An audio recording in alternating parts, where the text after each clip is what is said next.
दोस्तों, उम्मीद करता हूं कि हनुमान जी के महान किस्से सुनकर आपकी भक्ति बढ़ रही होगी। अगर कोई ऐसी बात थी जो हनुमान चालीसा पढ़ते वक्त आपको समझ नहीं आती थी और आप उसे बस पढ़कर आगे बढ़ जाते थे, तो वो सब भी अब क्लियर हो रही होंगी। चलिए शुरू करते हैं इस शो का 8वां एपिसोड, हनुमान चालीसा की 23वीं चौपाई को समझने से। ये चौपाई इस प्रकार है। आपन तेज सम्हारो आपे, तीनों लोक हाँकते कांपे। इसका अर्थ है, हे हनुमान जी, आपका जो तेज है, जो वेग है, उसे बस आप ही संभाल सकते हैं। आपके सिवाय उसे कोई नहीं रोक सकता, कोई काबू नहीं कर सकता। आपकी तेज गर्जना ऐसी है जिससे ये तीनों लोक कांप जाते हैं। ये तो आपने पहले पढ़ा ही है कि कैसे हनुमान जी को बचपन में सभी देवी देवताओं ने अपनी शक्तियां, अपनी सिद्धियां दी थी। इसीलिए उनका बल, उनका तेज उन सभी देवी देवताओं या अन्य किसी भी जीव से बहुत ज्यादा है। अगर हनुमान जी को कोई बल से काबू कर सकता है तो वो खुद हनुमान जी ही हैं। दुनिया में किसी की भी इतनी हिम्मत नहीं है, इतना सामर्थ्य नहीं है, इतनी शक्ति नहीं है कि उनको काबू कर सके। लंका में भी हनुमान जी जब रावण की सेना के बंधक बने तो वो खुद अपनी इच्छा से बने थे, क्योंकि उनको रावण के सामने जाना था। उसको प्रभु श्री राम की शक्ति दिखानी थी, और जब उनका ये उद्देश्य पूरा हुआ तो वो बड़ी ही आसानी से सारे बंधन तोड़कर निकल भागे। हनुमान जी को उनके अलावा अगर कोई और काबू कर सकता है तो वो हैं प्रभु श्री राम, लेकिन वो भी बल से नहीं बल्कि प्रेम से। हनुमान जी सिर्फ एक ही बंधन में बंधे हुए हैं, और वो है प्रभु श्री राम का प्रेम, उनकी भक्ति। हनुमान जी का ये गुण हमें ये भी सिखाता है कि जो काम बल नहीं कर सकता वो प्रेम कर लेता है। प्रेम ही है जो इंसान को आसानी से झुका देता है। इसीलिए किसी को पावर से काबू करने की कभी कोशिश ना करें। सबके प्रति प्रेम भरा व्यवहार करें, सबके प्रति शुभ भावना रखें, करुणा और सम्मान रखें। फिर आपको किसी पर किसी भी तरह की जोर जबरदस्ती नहीं करनी पड़ेगी। हर कोई स्वयं ही खुशी खुशी आपके प्रेम से बंधा रहेगा। अब आइए अगली चौपाई सुनते हैं। भूत पिशाच निकट नहीं आवें, महावीर जब नाम सुनावें। इसका अर्थ है, जहां कहीं भी महावीर हनुमान जी का नाम जपा जाता है, वहां भूत प्रेत पिशाच आदि पास भी नहीं फटकते।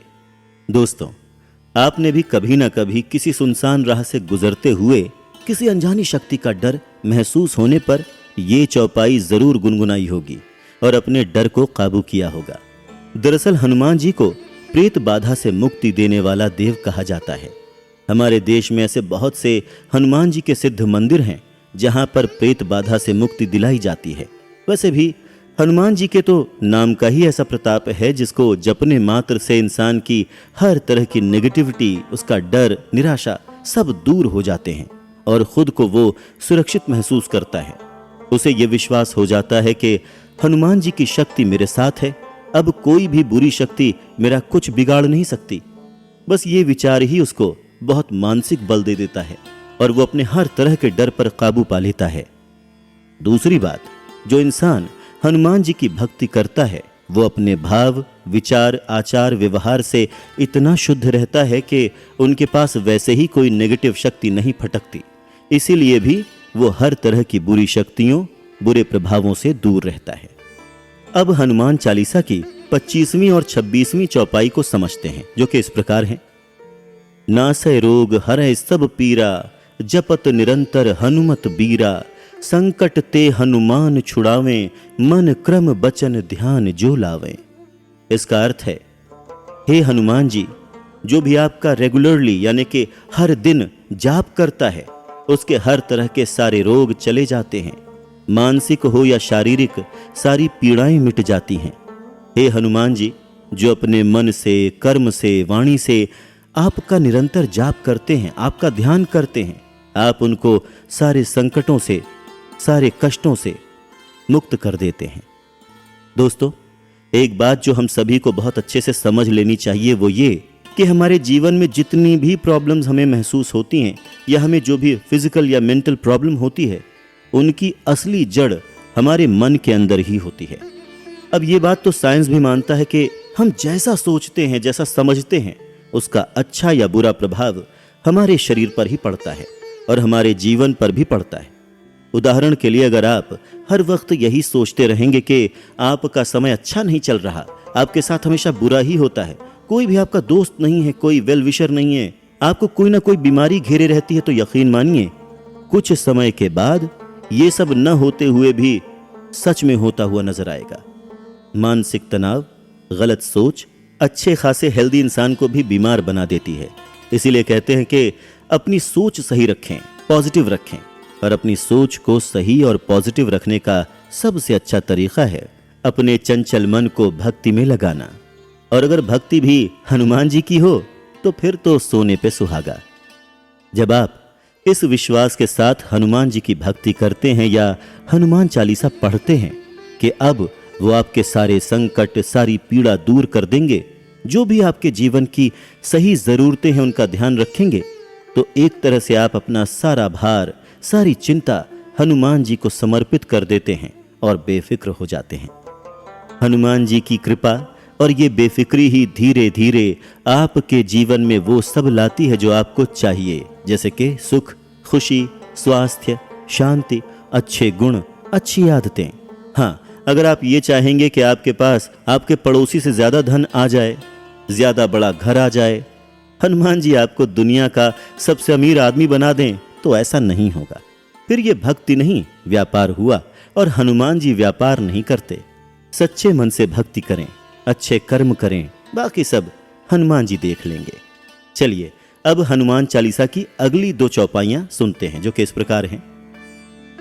सब पर राम तपस्वी राजा, जिनके काज सकल तुम साजा। और मनोरथ जो कोई लावे, सोई अमित जीवन फल पावे। इसका अर्थ है कि हे हनुमान जी, आपने तपस्वियों का जीवन जी रहे प्रभु श्री राम के सभी कठिन कार्यों को आसानी से पूरा किया, उनके हर उद्देश्य को सफल किया। जिसको आपका साथ मिल जाए, जिस पर आपकी कृपा हो जाए, वो जो भी इच्छा करता है उसे उसका न मिटने वाला फल मिलता है, यानी वो फल कभी समाप्त नहीं होता। दोस्तों, एक बात जो मैंने पहले भी कही थी और वापस क्लियर कर रहा हूं कि भक्ति कुछ क्रियाओं को करने का नाम नहीं है, न ही बैठकर कोई जाप करने या पाठ पढ़ने का नाम है। भक्ति तो भाव से होती है और भक्ति सफल तभी होती है जब भाव शुद्ध हो। ये बार बार कहा जाता है कि हनुमान जी से या किसी भी देवता से आप जो भी मांगेंगे वो मिल जाएगा, और उसी उद्देश्य को लेकर लोग भक्ति शुरू कर देते हैं। अब उनकी इच्छा पूरी होगी या नहीं, ये बहुत सी बातों पर डिपेंड करता है। पहली बात कि उनकी भक्ति कितनी शुद्ध है, दूसरी ये कि उनकी इच्छा कितनी जायज है, कहीं उनकी इच्छा किसी दूसरे को हानि पहुंचाना तो नहीं, और तीसरी वो जो मांग रहे हैं क्या वैसे ही कर्म भी कर रहे हैं। जैसे एक आलसी इंसान जो कोई काम धाम नहीं करता और बस बैठकर भगवान की पूजा शुरू कर देता है कि मैंने पूजा कर ली, अब मुझे महीने का 50,000 रुपए मिल जाए।